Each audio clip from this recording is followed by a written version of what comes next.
Hello साथियों, आपका स्वागत है हमारे YouTube चैनल। आज हम लोग बात करेंगे वैद्युत अपघटन। तो पिछले वीडियो में हम लोग बात किए थे संयोजन और वियोजन के बारे में।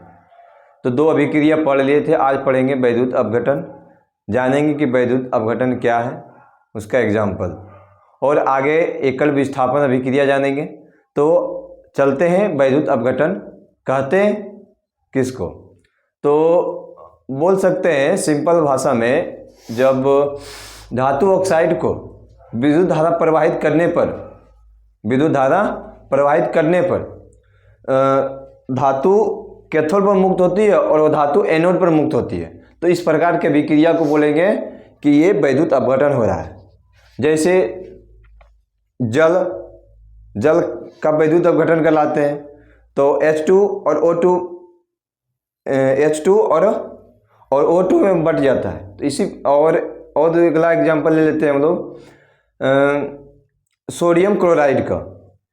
तो सोडियम क्लोराइड को जब विद्युत धारा प्रवाहित करते हैं तो Na+Cl2 में टूट जाता है। तो इस प्रकार की अभिक्रिया को वैद्युत अपघटन कहते हैं। जानते हैं इसका परिभाषा, चलते लिखते हैं हम लोग। तो वैद्युत अपघटन के बारे में पढ़ेंगे। तीसरा अभिक्रिया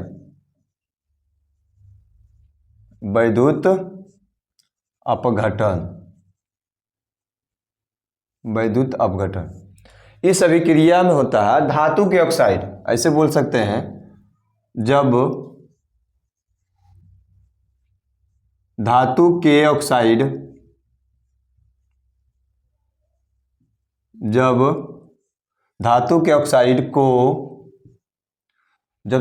ऑक्साइड को विद्युत धारा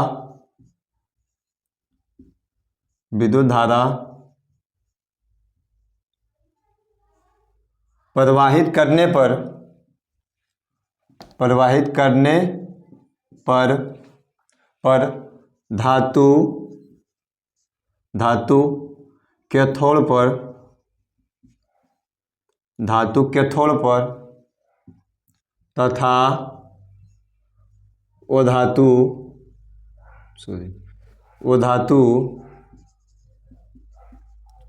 धातु एनोड पर मुक्त होती है।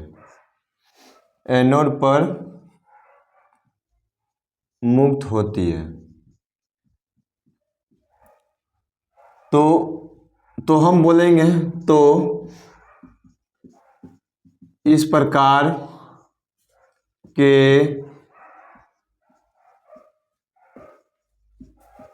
अभिक्रिया को वैद्युत अपघटन कहते हैं। वैद्युत अपघटन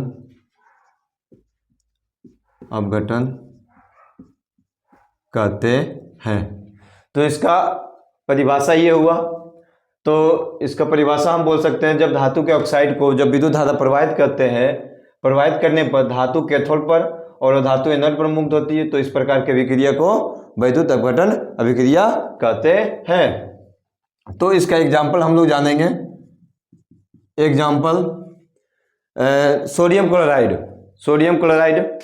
के ऑक्साइड को लेते हैं, उसको विद्युत अपघटन कराते हैं। सोडियम क्लोराइड को वैद्युत अपघटन।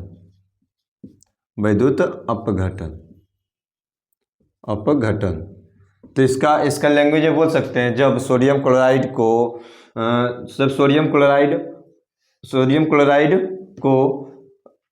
क्लोराइड में विद्युत धारा प्रवाहित करने पर वो अपघटित होकर सोडियम कैथोड पर मुक्त होती है, क्लोराइड एनोड पर मुक्त होती है। तो इस प्रकार के अभिक्रिया को बोलेंगे वैद्युत अपघटन। तो इसका सोडियम क्लोराइड है यानी NaCl है। तो ये टूट के बनेगा Na+Cl2। तो क्या बोले थे, जो धातु है यानी वो किस में आएगा, कैथोड पे आएगा। जो वो धातु रहेगा वो एनोड पे मुक्त होगा, और यहाँ पे Cl2 है तो यहाँ 2 करना पड़ेगा, यहाँ भी 2 करना पड़ेगा। तो इसमें क्या विद्युत धारा प्रवाहित कर रहे हैं, विद्युत धारा विद्युत विद्युत धारा प्रवाहित करने पर ये Na और Cl2 में टूट जाता है। तो उसी प्रकार अगला एग्जाम्पल हम लेते हैं जल का, H2O। जब जल में विद्युत धारा प्रवाहित करने पर वो अपघटित होकर H2 + O2 में टूट जाता है।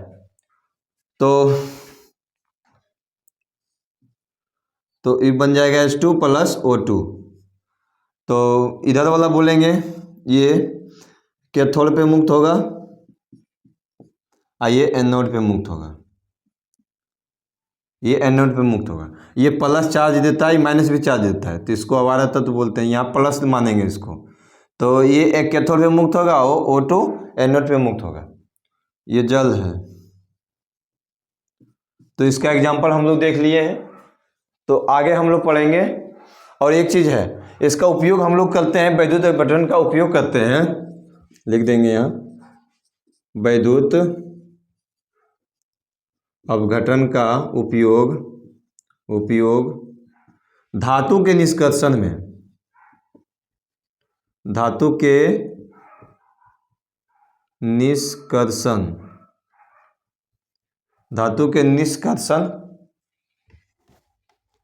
में किया जाता है। वैद्युत अपघटन का उपयोग धातु के निष्कर्षण में किया जाता है। तो ये अगला हम चलते हैं फिर एकल विस्थापन।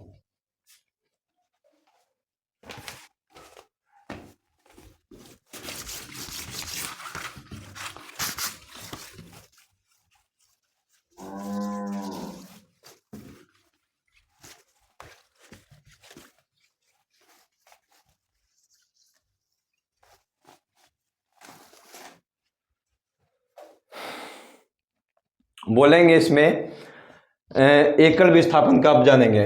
चौथा नंबर है एकल विस्थापन।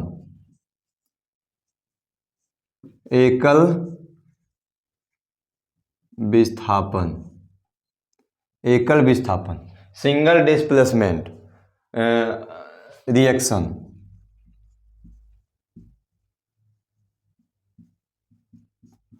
तो इसका हम परिभाषा जानेंगे कि किसी परमाणु यानी किसी यौगिक में उपस्थित परमाणु या परमाणु के समूह को दूसरे परमाणुओं के द्वारा विस्थापित करता है, दूसरे परमाणु के द्वारा विस्थापित करता है। इस प्रकार के विक्रिया को एकल विस्थापन अभिक्रिया कहते हैं। इसका परिभाषा फिर से सुन लीजिए। किसी यौगिक में उपस्थित परमाणु या परमाणु के समूह को किसी दूसरे परमाणु द्वारा विस्थापित किया जाता है या विस्थापित कर दिया जाता है। इस प्रकार के विक्रिया को एकल विस्थापन अभिक्रिया कहते हैं। तो देखिए, यानी कहने का मतलब है कम क्रियाशील धातु है और अधिक क्रियाशील धातु है। जब दोनों में विक्रिया कराता है तो कम क्रियाशील धातु को विस्थापित कर देता है, और धातु वाला ये हुआ, यानी कम क्रियाशील धातु रहेगा, और वो क्रियाशील धातु में अधिक रहेगा, यानी कम क्रियाशील और धातु उसके यौगिक में विस्थापन होता है। तो अब देख लेते हैं, आगे इसका परिभाषा लिखते हैं। लिखेंगे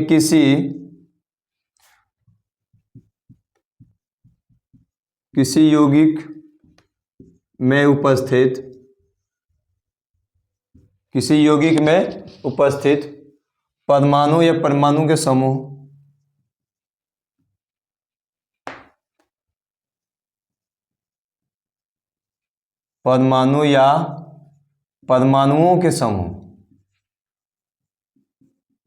परमाणुओं के समूह को दूसरे परमाणु द्वारा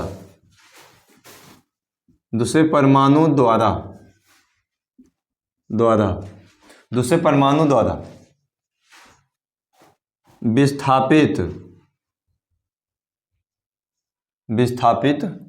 कर दिया जाता है। तो इस प्रकार के अभिक्रिया को एकल विस्थापन अभिक्रिया कहते हैं। एकल विस्थापन, एकल विस्थापन अभिक्रिया कहते हैं।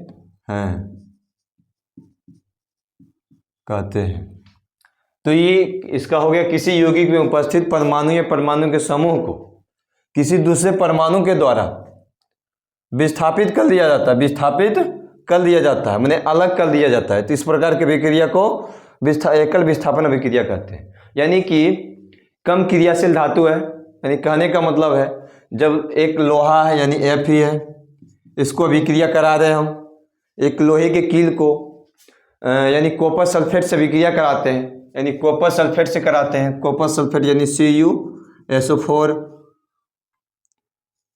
CuSO4 से अभिक्रिया कराते हैं, यानी ये कम क्रियाशील धातु है और अधिक क्रियाशील धातु से अभिक्रिया कराते हैं, तो ये बन जाता है FeSO4 प्लस Cu, यानी Cu को क्या कर लिया, विस्थापित कर दिया। यानी लोहे की तुलना में कॉपर कम क्रियाशील है, यानी लोहा के अधिक क्रियाशील है कॉपर से, तभी तो विस्थापित किया है। और इसी तरह दूसरा एग्जाम्पल अगला लेते हैं Fe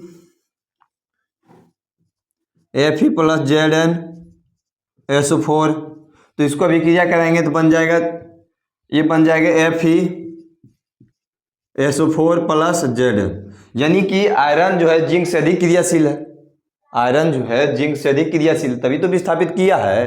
तो इस प्रकार की अभिक्रिया को बोल सकते हैं हम एकल विस्थापन अभिक्रिया। एक जगह से विस्थापित कर रहा है, देख रहे हैं यहाँ से विस्थापित कर रहा है, और यानी अधिक क्रियाशील धातु कम क्रियाशील धातु को विस्थापित कर रहा है। यानी कॉपर क्या कम क्रियाशील है और FeSO4 अधिक क्रियाशील है, तभी तो एक्सेप्ट किया है इसके साथ। तो अगला फिर एग्जांपल हम लोग लेते हैं, कॉपर के साथ कराते हैं, कॉपर Cu प्लस AgNO3, तो हम इसका अभिक्रिया कराएंगे तो बनेगा CuNO3 का होल 2 प्लस Ag, तो यानी कहने का मतलब है Ag के पास क्या करना पड़ेगा, हमको दो गुना करना पड़ेगा, तो यहाँ पे भी 2 गुना करना पड़ेगा। अब यहाँ हम बोल सकते हैं कॉपर Ag से अधिक क्रियाशील है, यानी कॉपर की तुलना में Ag के तुलना में यानी सिल्वर की तुलना में कॉपर अधिक क्रियाशील है, तभी तो इसके रिएक्शन किया इसके साथ, तो एकल विस्थापन अभिक्रिया हो गया। और इसका एग्जांपल हम लिख सकते हैं Zn, हाँ अगला लेते हैं Zn, चौथा ZnSO4 और इसको कॉपर के साथ अभिक्रिया कराते हैं, नहीं ये इससे हो जाएगा, जिंक धातु और CuSO4 के साथ अभिक्रिया कराते हैं, यानी कॉपर सल्फेट से कराते हैं अभिक्रिया। ऐसे बोल सकते हैं जिंक को कॉपर सल्फेट से अभिक्रिया कराने के बाद तो Zn यानी क्या बनता है, जिंक सल्फेट प्लस कॉपर क्या को विस्थापित कर देता है, कॉपर को विस्थापित कर देता है। तो यहाँ पे हम बोल सकते हैं कि जो है जिंक कॉपर से अधिक क्रियाशील है, तो यहाँ आप लोग देख चुके हैं कि एकल विस्थापन अभिक्रिया इस टाइप का होता है, यानी एकल विस्थापन अभिक्रिया जो अधिक क्रियाशील होता है वो दूसरे अभिक्रिया को कम क्रियाशील धातु को विस्थापित कर देता है। जैसे ये अधिक क्रियाशील है तो कम क्रियाशील ये था तो इसको विस्थापित कर दिया। अब ये अधिक था ये कम था, यानी कि ये अधिक था ये कम था, तो इसके रिएक्शन किया, जैसे अभिक्रिया में आया तो इसको भी Zn को विस्थापित कर दिया, देखो अलग कर दिया, और FeSO4 के साथ अभिक्रिया कर लिया। उसी टाइप का AuAgNO3 यानी सिल्वर नाइट्रेट से अभिक्रिया कराया तो वो कॉपर नाइट्रेट बन गया और Ag को बाहर कर दिया। यानी कहने का मतलब इसका बोल सकते हैं कि यहाँ से आयरन कॉपर से अधिक क्रियाशील है, तो यहाँ हम लिख सकते हैं आयरन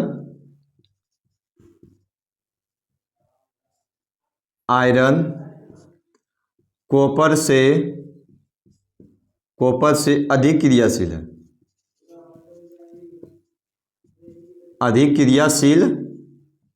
है, है ना। आयरन कॉपर से अधिक क्रियाशील है, इसमें भी बोल सकते हैं आयरन जिंक से अधिक क्रियाशील है, आयरन यानी Fe जिंक से अधिक क्रियाशील है, अधिक क्रियाशील है,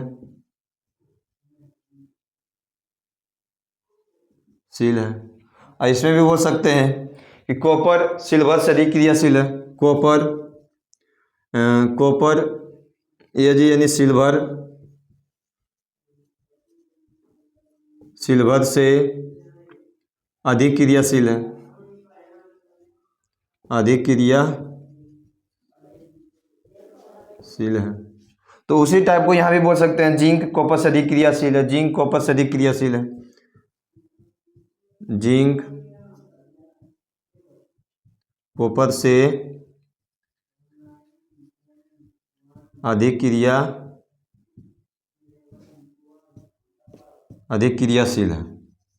ठीक है, तो ये रहा आपका एकल विस्थापन अभिक्रिया। तो आगे हम लोग चलते हैं, कुछ अधातु वाला ले लेते हैं, अधातु को ले लेते हैं, थोड़ा दो चार गो धातु का अभिक्रिया करा देते हैं। ये रहा धातु का,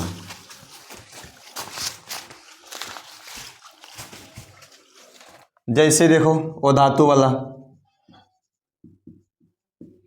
जैसे NaBr है, क्लोरीन से अभिक्रिया कराएंगे तो बन जाएगा NaCl, और Br2 को Br को विस्थापित कर देगा, तो यहाँ 2 करना पड़ेगा, तो Br2 2NaCl बन जाएगा। तो यानी ब्रोमीन को क्या कर दिया, विस्थापित कर दिया। और उसी टाइप का फिर लेते हैं तीसरा नंबर,